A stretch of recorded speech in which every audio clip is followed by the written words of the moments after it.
Flying led him to an impressive crash. He was willful, so he tried again. And again.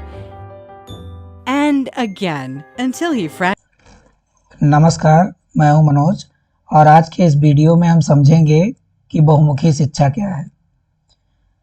Bharat के सारे लोग और अपने देश के लोग नहीं बल्कि दुनिया के सारे लोग अपने बच्चों को बहुमुखी शिक्षा देना चाहते हैं। लोगों को ये नहीं मालूम चलता कि बहुमुखी शिक्षा क्या है और उसका बच्चों को बहुमुखी शिक्षा लेने के बाद में उनका चौमुखी विकास कैसे होगा। और हमारी जो शिक्षा है वो पाठ्यक्रम पे बेस है, एक सिलेबस है, सारे बच्चे उसी सिलेबस को पढ़ते हैं, उसी को समझते हैं, सारे बच्चे वही पढ़ते हैं। बच्चों में कंपटीशन बढ़ रहा है, बेरोजगारी बढ़ रही है, नौकरियों की संख्या घट रही है, बच्चे बढ़ रहे हैं, तो चौमुखी शिक्षा में 80% लाना, 90% लाना। और आज का जो एज है वो परसेंटेज का एज है, नंबर लाने वाला एज है।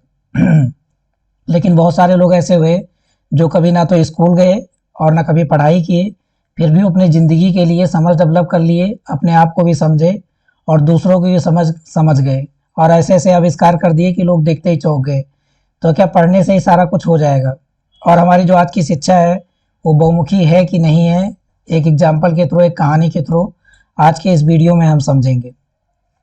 एक जंगल में कुछ जानवरों में स्कूल शुरू करने का फैसला किया गया।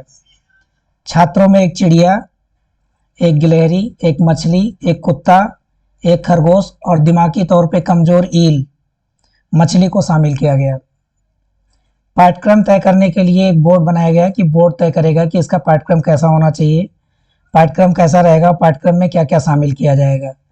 बोर्ड ने तय किया कि छात्रों को बहुमुखी शिक्षा दी जाएगी और उन्हें पेड़ पे चढ़ना, तैरना, बिल खोदना सिखाया जाएगा। हर जानवर को सभी तालीम, सभी शिक्षा हासिल करने के पूरी पाबंदी होगी और मौका भी दिया जाएगा। मतलब जितने भी जानवर उस स्कूल में शामिल होंगे उनको सारी जानकारी दी जाएगी, तैरना भी सिखाया जाएगा। और आज के जो हमारे स्कूल हैं, हमारे जो आज के पाठ्यक्रम हैं, वो बिल्कुल ऐसे ही है।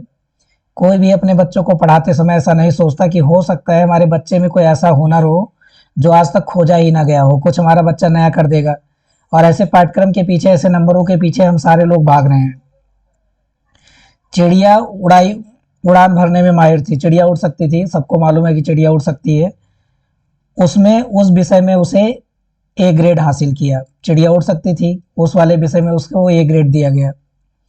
लेकिन जब बिल खोदने की बारी आई तो वो अपने पंख और चोंच दोनों तोड़ लिया उसने और वो नाकामयाब हो गई और वो कमज़ोर हो गई और वो उड़ना भी भूल गई, क्योंकि उसके पंख भी डैमेज हो गए, उसके चोंच डैमेज हो गए और वो उड़ना भूल गई वो चिड़िया। और उड़ान भरने में बाद में उसको धीरे धीरे करके सी ग्रेड मिलने लगा, जहाँ वो उड़ने में माहिर थी और ये ग्रेड उसने शुरू में हासिल किया था। बाद में जब वो बिल खोदने लगी तो उसका ग्रेड भी उसमें सी ग्रेड आ गया। अब वो उसमें भी असफल होने लगी और जो जानती थी उसमें भी असफल होने लगी। पेड़ पर चढ़ने और तैरने में तो वो फेल हो ही गई। गिलहरी पेड़ पर चढ़ने में काफ़ी कुशल थी, लेकिन वो तैरने में असफल हो गई क्योंकि वो तैरना नहीं जानती थी। मछली सबसे अच्छे तैराक थी, लेकिन वह पानी के बाहर निकल नहीं सकती थी। जैसे ही पानी के बाहर निकलेगी तुरंत वो मर जाएगी। तो पेड़ पर चढ़ना और बिल खोदना तो बहुत दूर की बात है। और कुत्ता को भी स्कूल जाना था, लेकिन कुत्ते ने क्या किया, कुत्ता स्कूल गया ही नहीं, उसने फीस भी नहीं जमा की। और प्रबंधक में इस बात को लेकर काफ़ी दिनों तक लड़ाई चलती रही कि पाठ्यक्रम में भौंकना शामिल किया जाएगा कि नहीं शामिल किया जाएगा।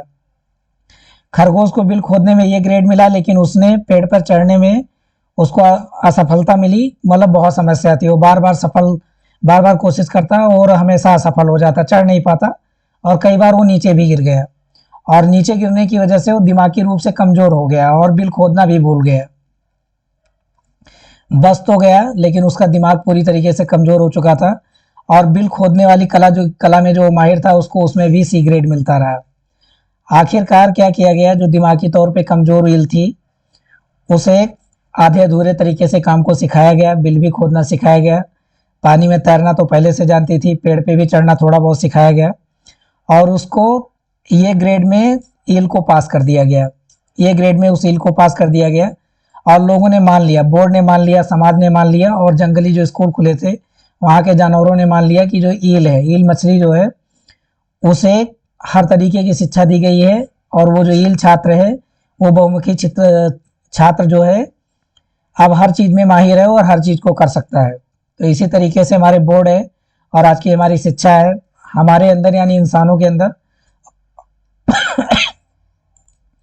बच्चों के अंदर बहुत सारी कलाएं हैं। वो कला उनके अंदर से कैसे निकलेगी, और जो लोग स्कूल नहीं जाते वो कई बार इन बच्चों से बहुत ज़्यादा बेहतर कर लेते हैं। तो ये ऐसे ही बहुमुखी शिक्षा हमारे बच्चे ग्रहण कर रहे हैं और ऐसे ही हमारे पाठ्यक्रम है। बाबर के पढ़ना, बाबर बहुत महान था, हुमायूं बहुत महान था और कोई राजा कितना भी महान था, वो हमारी ज़िंदगी पे क्या असर डालेगा? कोई असर नहीं डालेगा। हमें सीखना है अपने बारे में और आज के आधुनिक समाज के बारे में, हम इसमें कैसे बेहतर रह सकते हैं और दूसरे लोगों को कैसे फ़ायदा पहुंचा सकते हैं। यही समझदारी है, यही शिक्षा है। तो हमें अपने बच्चों को इसी तरीके से शिक्षा देनी चाहिए। और आज के लिए इतना ही, मिलेंगे अगले वीडियो में एक नई सोच के साथ में, तब तक के लिए जय हिंद।